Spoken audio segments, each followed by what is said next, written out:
Hello, ladies and gentlemen, and welcome to a massive upset, an absolutely unbelievable, in my eyes, upset. The Kansas Jayhawks have pulled off the victory against Oklahoma with their backup quarterback. I mean, truly, this was unbelievable. This outcome it's ridiculous.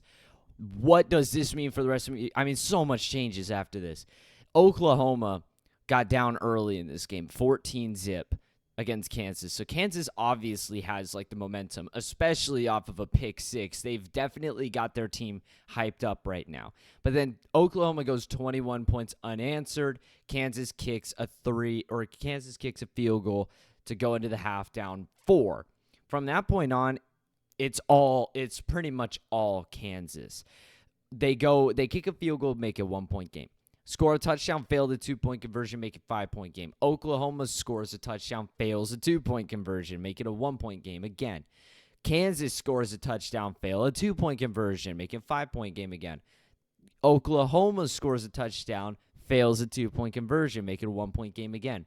And then Kansas kind of scored a little early for my liking. You know, if I'm the running back there, I just slide down at the 1, let the clock tick, take the last second field goal. But he runs it in, 2-point conversion failed. So I don't think either team's completed a 2-point conversion. And a total, there was like 5 or 6 of them attempted this game.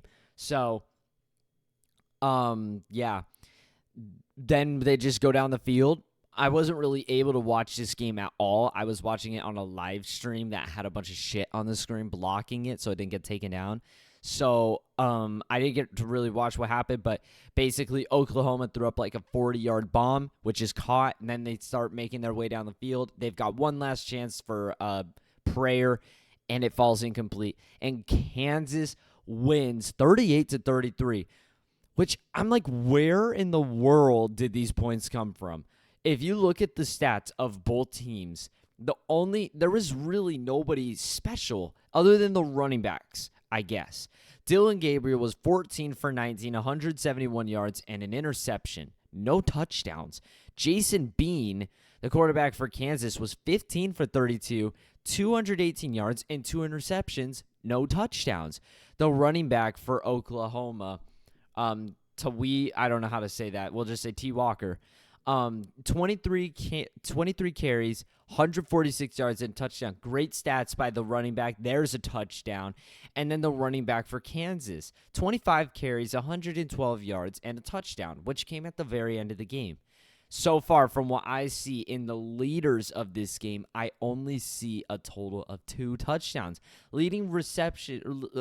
leading players in receiving yards, it's D. Stoops for Oklahoma, 4 receptions, 76 yards, and it's L. Arnold for Kansas, 3 receptions, 79 yards. Neither score a touchdown. Where did the points come from? Obviously, we have the pick 6 for Kansas, so that's a pretty obvious one. It looks like a backup running back ran it in for Kansas. A backup running back ran it in for Oklahoma. Dillon Gabriel has a rushing touchdown. That's probably where I don't see it. Yeah, Jason Bean run for 38 yards for a touchdown. Wow. So it looks like this game was no passing, all running. After all, it was delayed to rain, and I'm pretty sure it was pretty windy. But I mean, yeah, it literally was a split-in-half game if you look at the stats. Oklahoma, I mean, this stat is horrendous. 2 for 10 on third down efficiency is just terrible. 1 for 2 on fourth down efficiency to make it even worse. But Kansas wasn't much better. They were 4 for 14 on third down efficiency, 2 for 3 on fourth down efficiency. So a little bit better. Both teams had 3 turnovers. Both teams... Oklahoma had 7 less yards than Kansas. I mean, this game is as close as you can get to, like, split stats. The only difference in the game that is, like, a major difference is penalties for Oklahoma. They had 101 yards of penalties in 11 penalties. Kansas had 55 in 5. That's the only major difference. These two teams look the same skill set, look the same level, and everything. And Kansas just comes out on top. Oklahoma had the last chance at it, and they just couldn't get it done. They lose. They lose. Simply. I'm very surprised by this outcome. I don't remember what my prediction was, but I can guarantee I did not say Kansas was winning the game. Yeah, this is just truly unbelievable. Oklahoma, I mean, are they just not doing everything they can to throw their season? We see them beat Texas, and we're like, they're for real. And then they play a 2-point game against UCF, and then they lose at Kansas. At Kansas was the one game I saw for a while that I was like, all right, Oklahoma can lose that. Now what it looked like going into this was the most likely loss was either at Kansas or at Oklahoma State. That was it. And even then, I still thought this Oklahoma team was able. They just threw their season away. I mean, they just literally picked it up and tossed it down the dumper. Kansas enters the rankings again. I don't know how far Oklahoma's going to drop, considering, I mean, Kansas's losses are two respectable teams. Texas, and Oklahoma State, I think at Oklahoma State. So Kansas has lost some pretty respectable games, and all the while they're doing this with a backup QB. So, yeah, I think just a major takeaway is not necessarily that the Big 12 championship is going to be a Red River matchup. It's not going to be another matchup. It's anybody's ball game now. Oklahoma has to play at Oklahoma State, I think, either next week or the week after.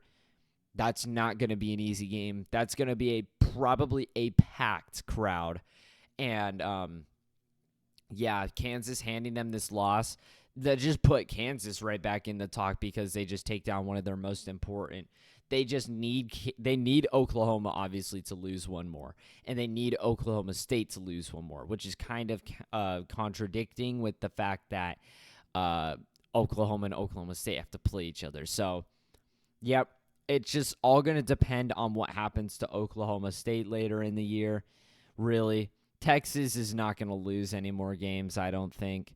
And yeah, that's all I have to say about this video. What a surprising game. What an unbelievable game. After being delayed, and then Oklahoma just touchdown and then got a fumble right there and scored another touchdown. The reason why I wasn't able to watch this game was, one, because I chose to woke up late today, and two, because the game got so delayed, they put the Utah-Oregon game over it, and I wasn't able to watch it. So, yeah, that's why that happened.